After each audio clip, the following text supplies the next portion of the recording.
What's up, everyone? Carmen here with Pittsburgh White Shorts, bringing you another deck tech. Today I want to talk about SPYxFAMILY, specifically Pants Choice. I've seen a lot of discussion in the discords as well as just general player sentiment that 8 Pants is the better SPYxFAM deck with the Lloyd finisher, which is very potent. But today I want to talk about Pants Choice. Pants Choice can generate some very disgusting board states for your opponent to deal with in the mid game, specifically at level 2.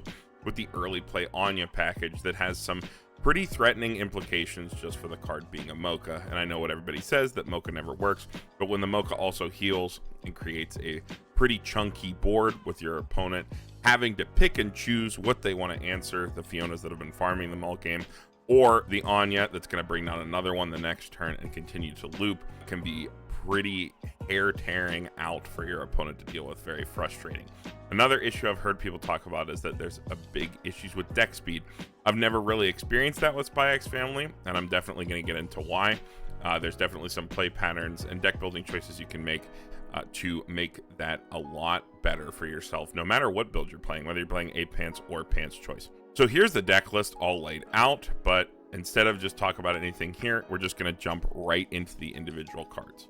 So we're going to start with the Lloyd Shinobu. So during your turn, this card is 3k on play. Up to 2 times you can just mill the top card of your deck. Decent early deck speed. Helps you inch through your deck since your Fiona moves a set amount of cards. Your Brainstorm over here moves a set amount of cards. If you need to hit a specific refresh timing, this card can help at any point. Very nice utility ability. And then, of course, when your other character is front attacked, you can pay 1, sack him, and bounce another character to your hand. Very good for aggressively tri-fielding early. SPYfam is one of those decks because of this card, because it's so big. Similar to Lyco Recco, when we talked about that, you can pretty much tri-field with Reckless Abandon because your utility and back row cards can be bounced back to your hand and saved. You do have to be careful, especially in the meta right now with stuff like Chainsaw Man, running a lot of bombs, where if you have only one of this Lloyd, your bounce back can technically be denied, and if you have an important card down, you could lose it. Just something to keep in mind when a lot of removal bombs are running around. And then we are slamming 4 of the Anya Brainstorm, and the reason because this is actually going to be your main deck speed tool. SPYxFAM doesn't need a lot of stock to work. The Anya is super cheap. The Summon It is super cheap, mostly costing cards instead of stock. And we actually have a lot of ways to generate extra stock as well as running choice. So we're going to double slam Anya in the back row and more often than not, just mash the hell out of Brainstorm all throughout the game, which is going to give you extra selection, extra pluses, as well as extra deck speed. And it has an absolutely cracked second effect for this deck, where when you change, your character gets 1,000 power until the end of the next turn. So you can generate a lot of both offensive and defensive power with this, depending on how your changes are sequenced. And of course, that's going to work with the Fiona and the Anya herself. Now, the Sylvia is going to be the deck speed card that I want to talk about the most. When you play it or when it dies, you can discard a Pants trigger to check up to the top 5 cards of your deck and choose a character from among them and add it to your hand.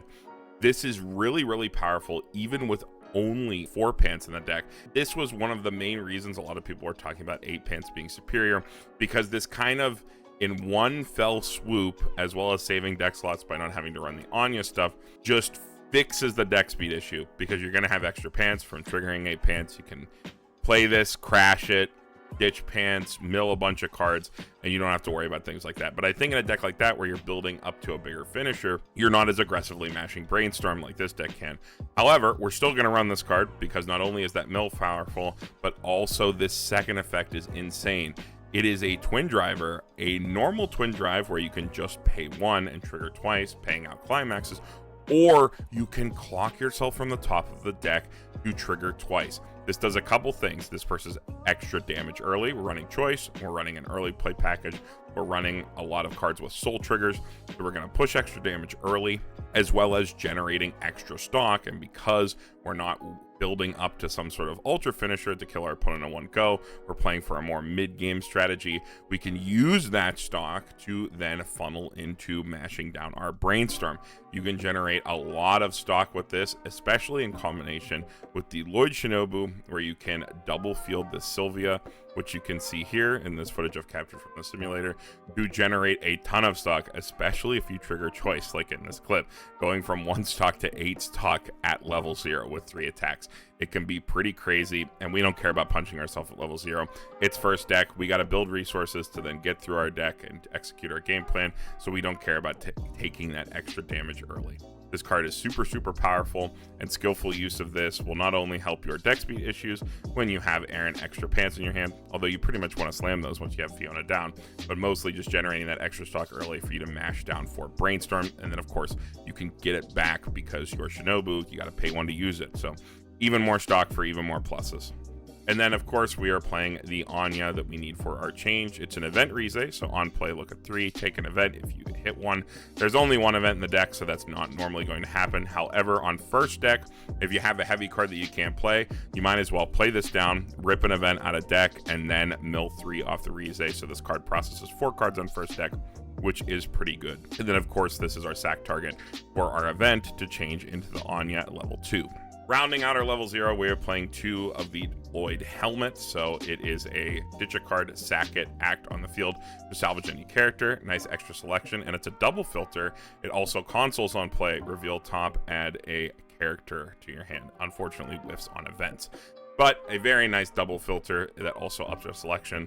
And then we are playing 1 climax swap just to increase the probability that we are able to slam every single turn. We're a deck that wants to slam every turn for Fiona, slam every turn for Anya from level 1 onwards. So having a card like this is very important to make sure we have the right climax at the right time. Now, when you're talking about SPYx, you can't get around talking about the Fiona. The Fiona is insanely powerful. It is a 7k with climax down, 6k without it on your turn. On attack with the climax, you can look it up to 3, add up to 1, and then rearrange the next 2 and put them back. So obviously, if you have 2 clean cards and a climax, you can move the climax to the bottom, take a card, trigger the clean card, and then with every successive Fiona, you can then continue to move that climax down, setting a cancel. But it doesn't stop there.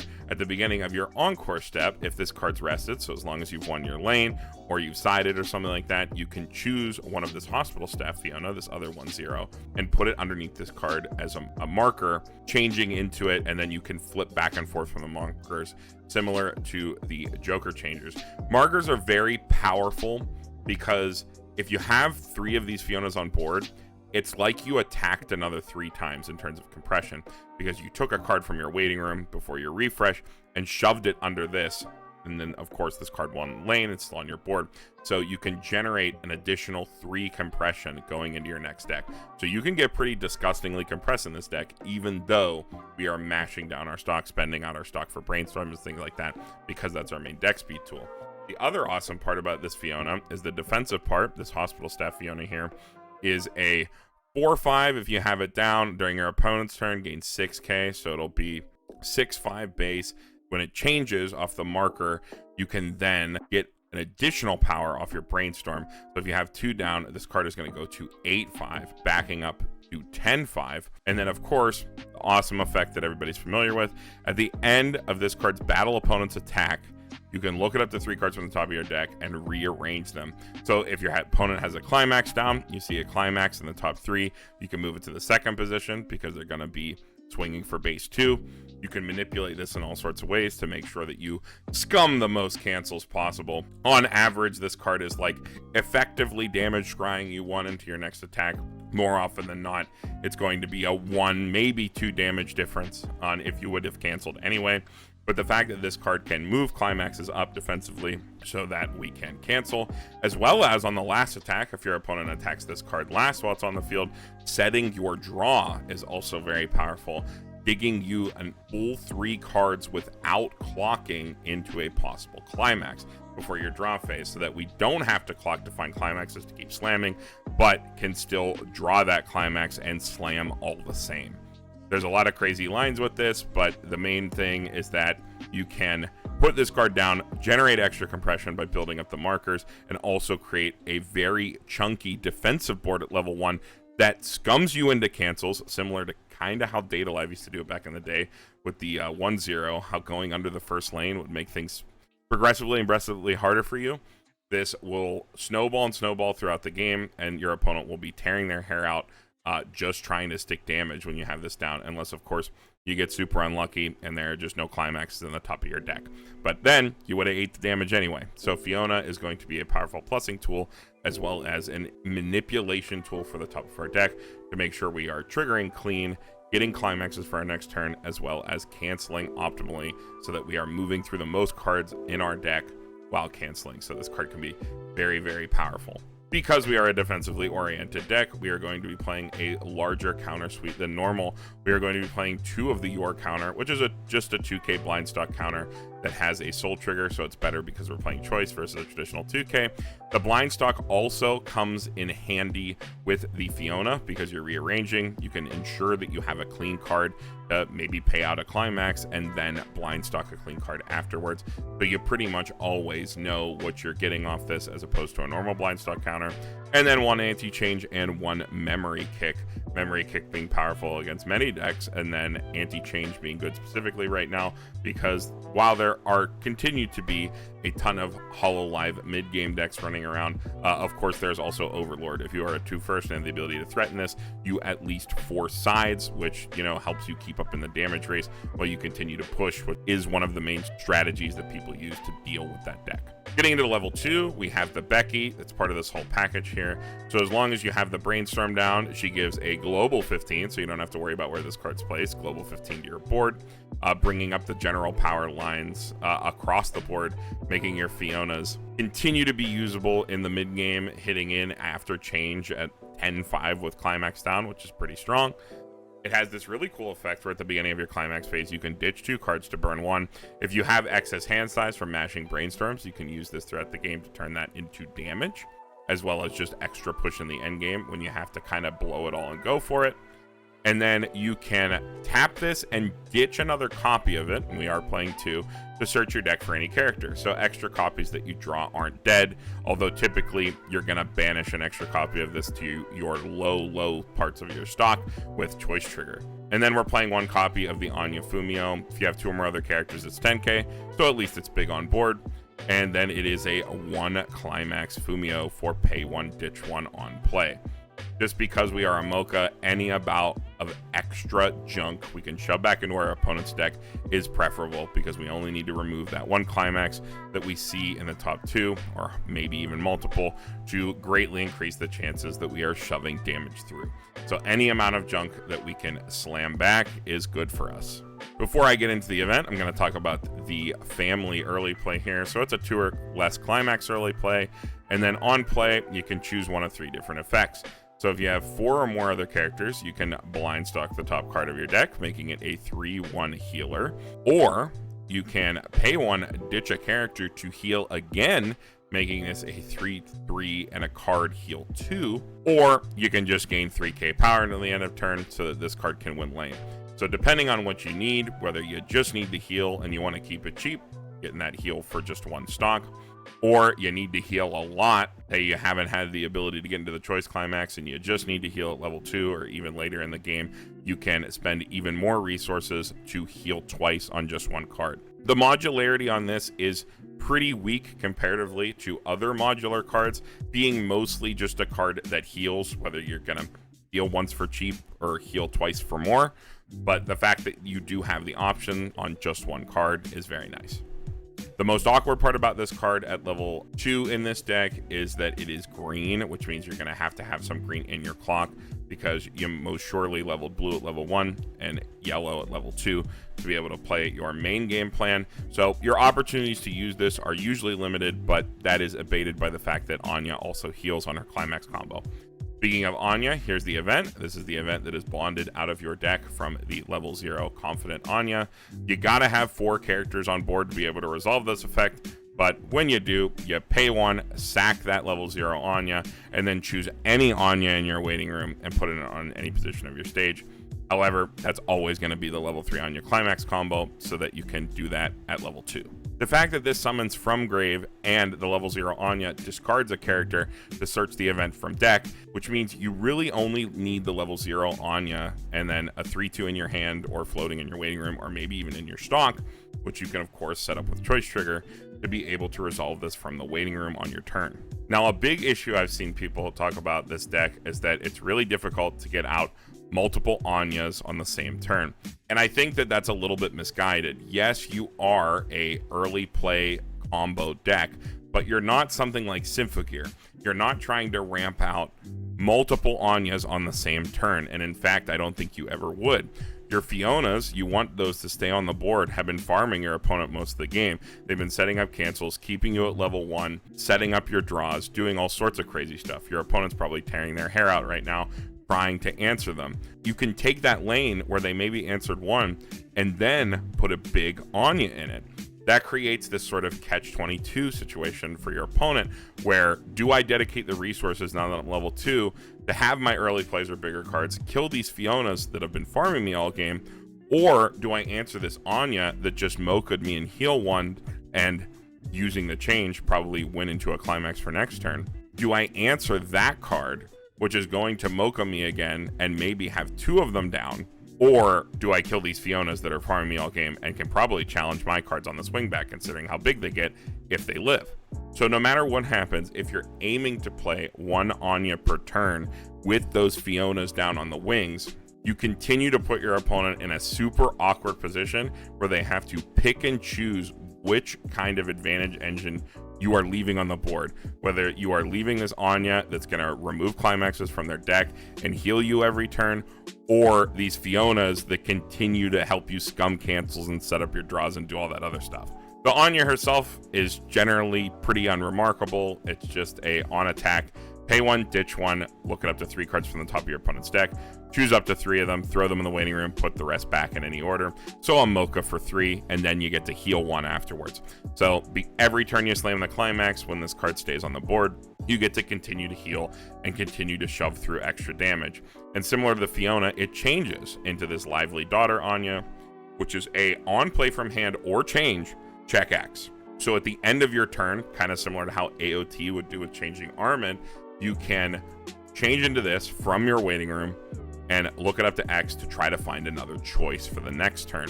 And this kind of leads into that sort of implication thing, right?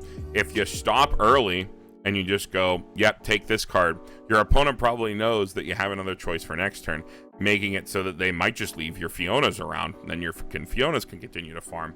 Or, you mill a bunch clean and kind of take one on the last 5, and now your deck's probably super hot, and your opponent is really going to be struggling to deal a bunch of damage, especially with those Fionas, because they don't even have to win lane to get their ability, moving climaxes up for like optimal cancel distance. So the fact that you're moving through your deck to find an additional climax for your next turn, or if you just see no climaxes at all and mill a bunch of cards out, you're really putting your opponent in a pretty awkward spot that like compounds turn after turn after turn. That's kind of how SPYx works, all the way from level 1 with the Fiona into the Anya, is you snowball and snowball and snowball, make things more and more awkward for your opponent, and eventually, just grind them out with more heals and more mochas until the end of the game. Here's the deck list all laid out. Again, in terms of comparisons to 8-Pants in terms of difficulty of play, I do think Pan's Choice is slightly more difficult from the outset to pilot correctly. Yes, the lines with the Fiona and stuff like that are the same, and you are just kind of like mashing Brainstorm a lot to get to your deck, which, can have some windfall that makes the game easy, where you hit multiple on a Brainstorm that you weren't supposed to, which can give you a ton of resources.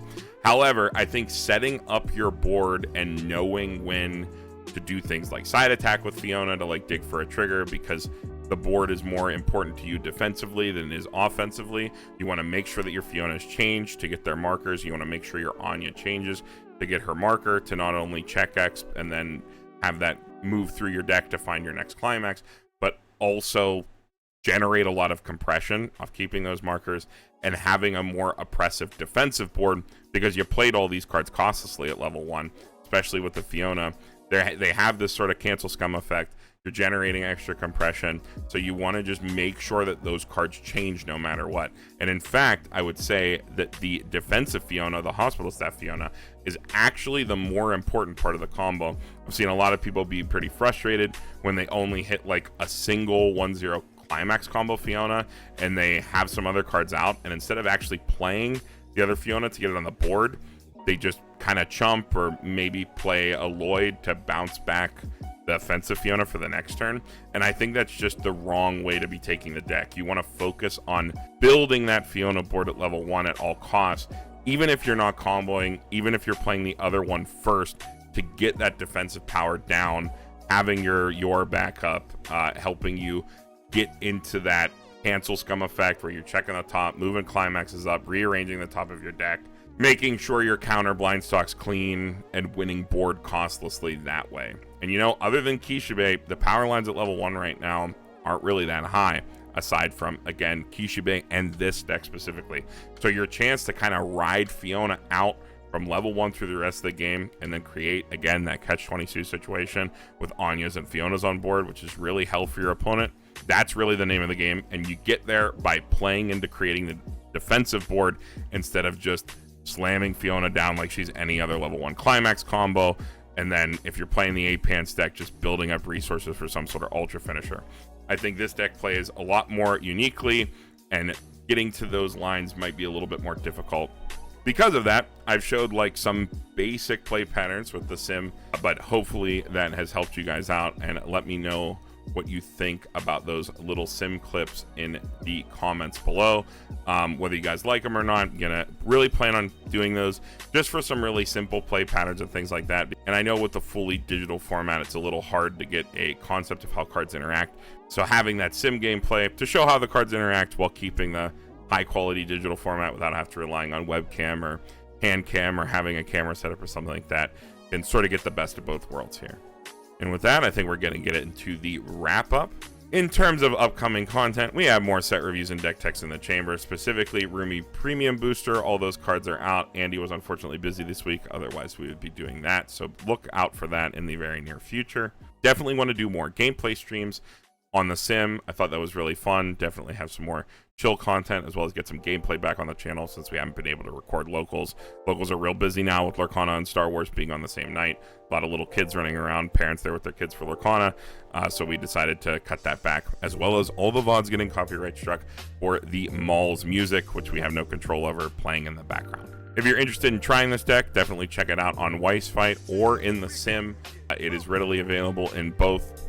Sleeve it up, give it a try. Whether you decide you like 8-pants better or you really like this deck like I do, definitely give SPYx a look. I think people are sleeping on it a little bit more than they should. Deck is definitely very confident, very unique, and very fun to play. So definitely give that a look. And with that, Pittsburgh White Schwartz signing off. We'll see you all in the next one.